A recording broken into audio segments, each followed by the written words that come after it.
Bonjour à tous et bienvenue dans le troisième épisode de Décode l'Algo, la mini-série qui vous permet de comprendre comment fonctionnent les réseaux sociaux pour éviter de vous faire avoir. Est-ce que ça vous est déjà arrivé d'aller sur YouTube pour regarder une vidéo et de vous retrouver 1h30 plus tard, affalé sur un canapé, toujours en train de regarder des vidéos sur YouTube? Alors c'est tout à fait normal et c'est de la faute du flow, qui est un état psychologique dans lequel tous les réseaux sociaux souhaitent nous plonger. Vous l'avez deviné, c'est le sujet du troisième épisode de Décode l'Algo, on est parti. Le flow, c'est un état psychologique qui a été mis en évidence par un psychologue hongrois au nom imprononçable qui s'affiche juste ici.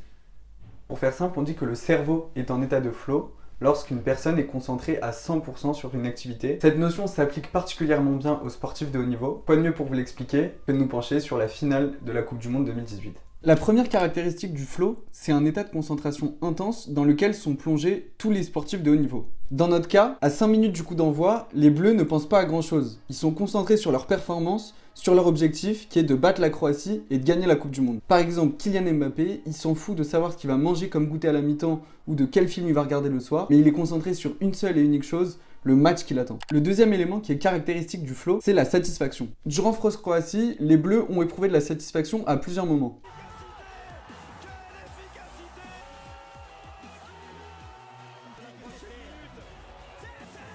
En fait, la performance de l'équipe de France était tellement bonne que les joueurs ont éprouvé de la satisfaction pendant leur jeu. C'est ça le flow. Le cerveau est concentré sur l'activité parce qu'il éprouve du plaisir à bien la réaliser. Bon, c'est très sympa tout ça, ça rappelle des bons souvenirs, mais c'est quoi le rapport avec les réseaux sociaux? Eh bien, le rapport il est extrêmement simple et il a été mis en évidence par pas mal de psychologues, notamment une psychologue française, Séverine Erel. Vous vous en souvenez, la première caractéristique du flow, c'était la concentration intense. YouTube a développé un mécanisme très simple pour vous replonger dans cet état de concentration intense. Vous l'avez sûrement remarqué, mais lorsque vous finissez de visionner une vidéo sur YouTube, l'algorithme vous propose automatiquement de visionner une deuxième vidéo. En fait, YouTube exige une intervention de votre part pour arrêter de vous diffuser du contenu. Bon, vous avez la flemme de retourner bosser, vous avez apprécié la première vidéo, vous vous dites « Ok, encore une vidéo, c'est parti » et la seconde vidéo se lance. À ce moment-là, vous rentrez dans ce qui s'appelle un tunnel attentionnel. Votre cerveau, il se met en mode pilote automatique. Il comprend qu'il a absolument besoin de rien faire, pas même appuyer sur un bouton pour continuer à regarder ses vidéos YouTube.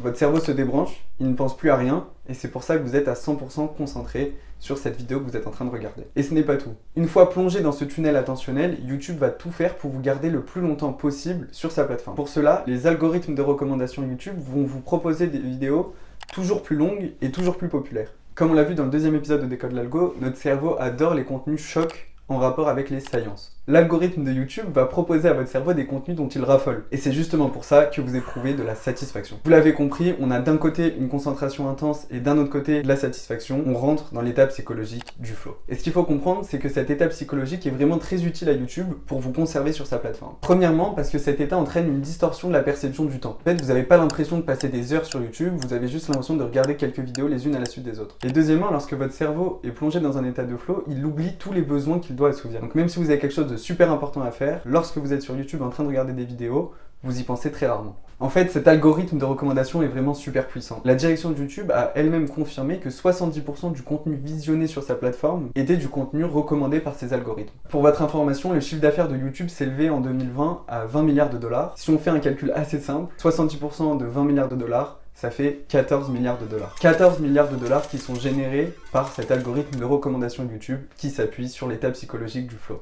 Ces techniques de recommandation se sont avérées tellement pertinentes que tous les réseaux sociaux ont emboîté le pas à YouTube. Netflix a mis en place ce même système en vous proposant de visionner des épisodes sans même avoir besoin d'intervenir. Facebook et Instagram ont également mis ça en place sur leur fil d'actualité. Et Amazon Prime a également emboîté le pas à YouTube. Voilà, vous savez tout sur l'état psychologique du flow et la manière avec laquelle il est utilisé par les réseaux sociaux. J'espère que le troisième épisode de Décode l'Algo vous a plu et que vous avez appris quelque chose. Surtout, n'hésitez pas à m'envoyer une connexion sur LinkedIn pour être mis au courant des prochains épisodes de Décode l'Algo.